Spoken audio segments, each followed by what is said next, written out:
مرحبا يا أصدقاء. بعد أن قضيت وقتا طويلا في البحث والتنقيب عن كل جديد في عالم ون بيس، وصلت إلى نقطة حيث لم أتمكن من العثور على معلومات جديدة أو تطورات مثيرة. لذلك قررت أن أشارككم اليوم بما يمكنني تقديمه في هذه اللحظة. أعتذر عن التأخير وأقدر تفهمكم ودعمكم المستمر. سنغطي معا بعض الأحداث التي استمتعت بها في الفصول الأخيرة، وأتمنى أن تعجبكم هذه الرحلة في عالم ون بيس بقدر ما استمتعت بها أنا. ولكن كما تعلمون ون بيس لا يتوقف. الفصل 1127. جزيرة ليغولاند. في هذا الفصل يبدأ الطاقم مغامرتهم في جزيرة غامضة تسمى ليغولاند، وهي جزيرة تبدو وكأنها مصنوعة بالكامل من قطع ليغو. يبدأ الطاقم في استكشاف المكان، لكنهم سرعان ما يكتشفون أن الجزيرة ليست كما تبدو. تجد نامي نفسها في مواجهة مع حشرات عملاقة، فيما يقاتل لوفي وزورو مخلوقات غريبة أخرى. بعد عدة معارك يتضح أن هذه الجزيرة ليست مجرد جزيرة ترفيهية، بل هي مختبر عميق تحت إشراف عالم مجنون الذي قام بتطوير تكنولوجيا لتحويل البشر إلى قطع ليغو حية. يكتشف الطاقم أن هذا العالم المجنون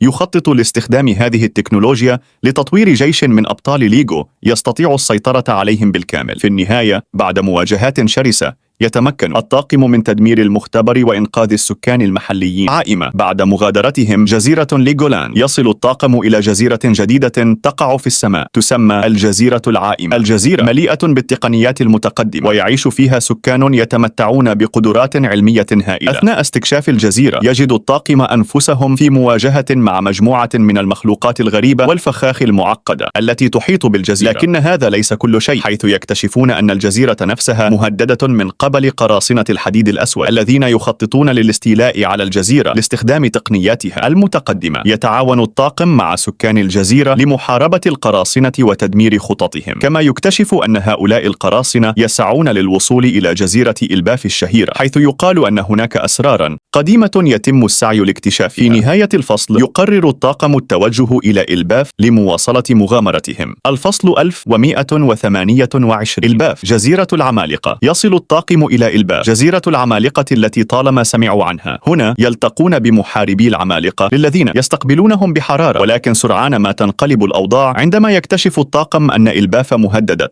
من قراصنة الحديد الأسود الذين وصلوا إلى الجزيرة بالفعل. يحدث صراع ضخم، حيث يقوم الطاقم بمحاربة القراصنة لإنقاذ الجزيرة. تبدأ معركة ملحمية، حيث يظهر فيها زورو ولوفي في مواجهة القراصنة، كما يتم الكشف عن أن هؤلاء القراصنة لا يخططون فقط للاستيلاء على إلباف، بل يسعون أيضا للوصول إلى أسرار الجزيرة المخبأة. وفي النهاية، يتمكن الطاقم من دحر القراصنة وحماية الجزيرة، لكنهم يكتشفون أن هناك تهديدا أكبر يلوح في الأفق.